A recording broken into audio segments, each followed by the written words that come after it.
Welcome to today's deep dive. We are so glad you're here. Yeah, thanks for having me. This is going to be a fun one. It really is. So today we are looking at an excerpt from this fascinating guide called The Art of Natural Relationship English. Right. It's a really great piece of material. Yeah, and the mission for our deep dive today is, well, we're trying to figure out how to bridge this very specific, honestly, very frustrating gap. Oh, absolutely. The fluency gap. Exactly. The gap between sounding like a stiff, rigid textbook hmm and, actually speaking naturally with the people you actually care about. Which is such a common struggle. Okay, let's unpack this. Because the core conflict that text presents is that a lot of English learners, they master formal English, right? Right. They get the grammar down perfectly. Yeah, they know all the rules. Yeah. They can write a pristine academic essay or lead a whole boardroom presentation without even breaking a sweat. Sure. They're highly proficient in that professional sphere. But then, they sit down on the couch with a partner or a family member or a close friend, and they just completely freeze up. Or they sound completely unnatural. Yes. So I was thinking about this, and imagine you're walking into the living room for, like, a casual movie night with your partner. Okay, setting the scene. I like it. Right. You've got the popcorn ready, the blankets are all piled on the couch, the lights are dimmed down. Sounds super cozy. Totally cozy. Yeah. But you show up to this movie night wearing a fully tailored, heavily starched, formal tuxedo. Oh, wow. Yeah, that's intense. Right. I mean, it's technically flawless. The stitching is perfect. The fit is exact. You've followed the rules of formal wear to the absolute letter. But in the context of a cozy living room, it's just incredibly awkward. Exactly. You can't relax in it at all. Yeah. And your partner certainly can't relax sitting next to someone in a stiff tuxedo while they're, in their sweatpants. Yeah, it creates an immediate, palpable barrier, like you were dressed for a performance, not for an actual connection. That is exactly it. Yeah. You're performing. And that's why this matters so much, because the source really emphasizes that simple, friendly language is the actual key to sounding comfortable and confident. Not the big, complicated words, Right. And what's great is that the source actually gives us a concrete roadmap. which we love, Yeah, it's a literal step-by-step flow for building these natural interactions. which is perfect because understanding that you have a tuxedo problem is one thing, but, we need a practical solution. We need to know how to take the tuxedo off. Exactly.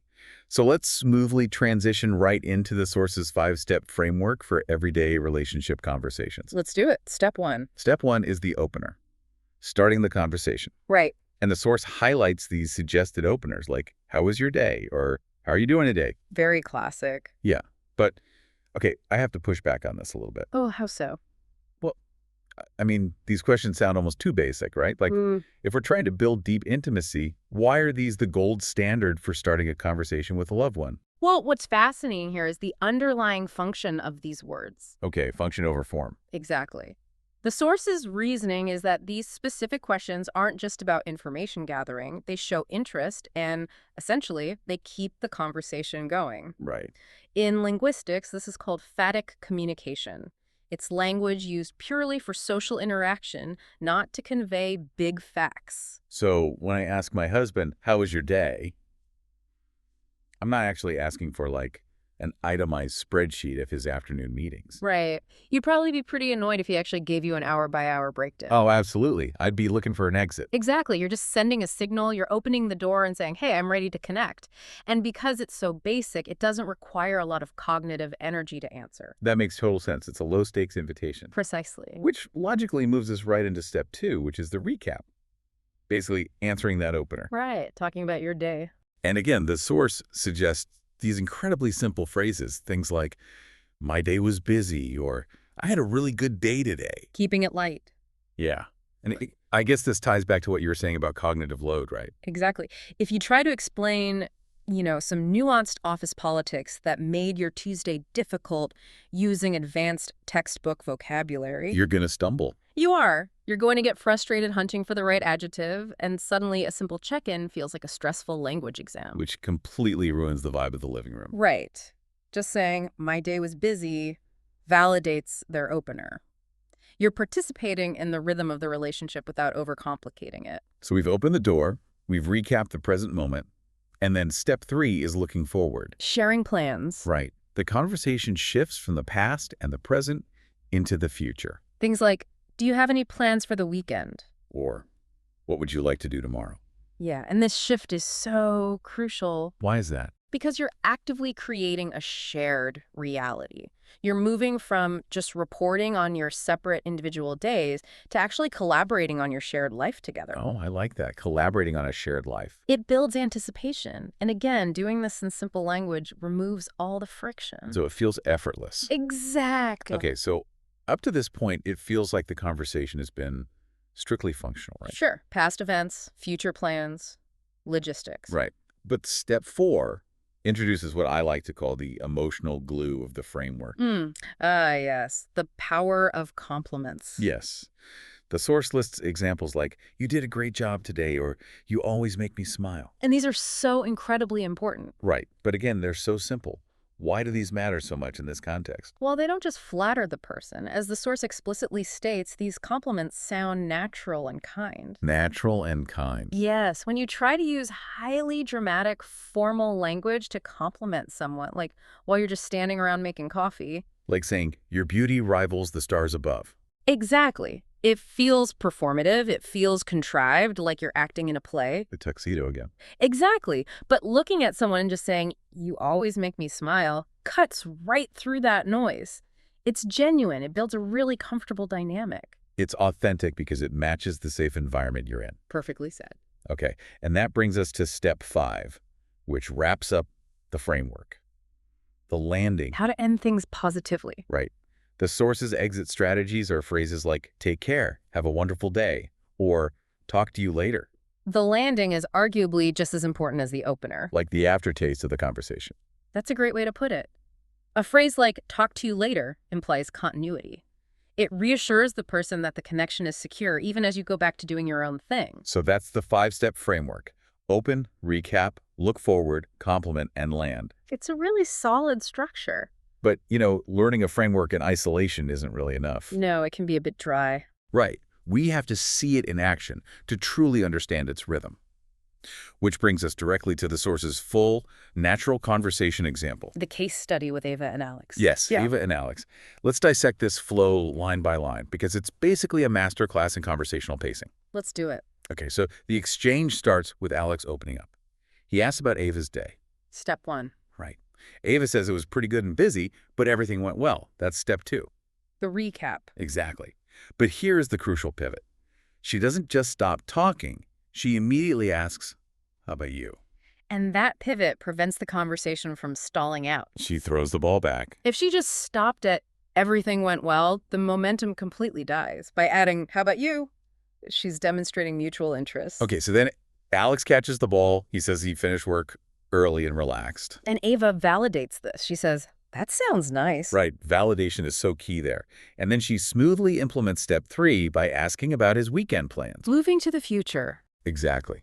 Alex says he might see family. And then he flawlessly executes step 4. The compliment. Yes. He says, by the way, you always have such positive energy. It's such a natural transition. It really is. And if you look at the whole dialogue, it just flows so easily. Well, if we connect this to the bigger picture, Mm-hmm. the most crucial takeaway from this whole dialogue isn't just what they say. What do you mean? It's about noticing what is missing. Oh, right. There is absolutely no difficult vocabulary in that entire exchange. None at all. The entire thing is built on simple, accessible words. Good, busy, nice, energy. Just everyday words. Exactly. It completely proves the source's point that everyday intimacy does not require a master's degree in linguistics. You don't have to be a poet to be a good partner. Exactly. You just have to be willing to engage, take turns, and be present. Which has to be such a relief for anyone studying a language. Oh, huge relief. So now that we've seen the mechanics of this conversation proven through Ava and Alex, we need to talk about practice. Because theory is only half the battle. Right. And here's where it gets really interesting for you listening at home. Time for the homework. Yeah, the source material actually comes with a specific practice task for the listener. I love when guides do this. It's so helpful. So the task is a challenge. You need to practice asking someone about their day in English. Okay, starting with step 1. Right. And then You have to actively continue the conversation by talking about plans, hobbies, or just daily activity. You're running the framework. Exactly. Take it off the page and put it into real life. And it's so important to remember the core objective for this task. Which is? The goal isn't to use perfect grammar. The goal is simply to make the conversation feel natural and comfortable. So if you mess up a verb tense. It doesn't matter. The more this everyday communication is practiced, the more confident the speaker becomes. Right. You build that muscle memory. Exactly. You stop focusing on the English and you start actually focusing on the person in front of you. And that's where the real connection happens. Those- So, to synthesize everything we've talked about today on this deep dive, Yeah. the source's ultimate conclusion is actually incredibly optimistic. It really is. Simple, friendly, and natural English is often the absolute best English. You just don't need difficult vocabulary to build a real connection. Honestly, difficult vocabulary usually just gets in the way. It really does. So, for you listening, the next time you are speaking with someone you care about, we encourage you to just ditch the tuxedo. Leave it in the closet. Yeah. Leave the formal, complex textbook learning behind. Embrace the simple phrases. This raises an important question, though. Oh, what's that? Well, we've spent this time talking about how this framework applies to learning a second language, right? Right. But if true intimacy and connection in a second language are built entirely on the simplest, most fundamental phrases like, how was your day? Yeah.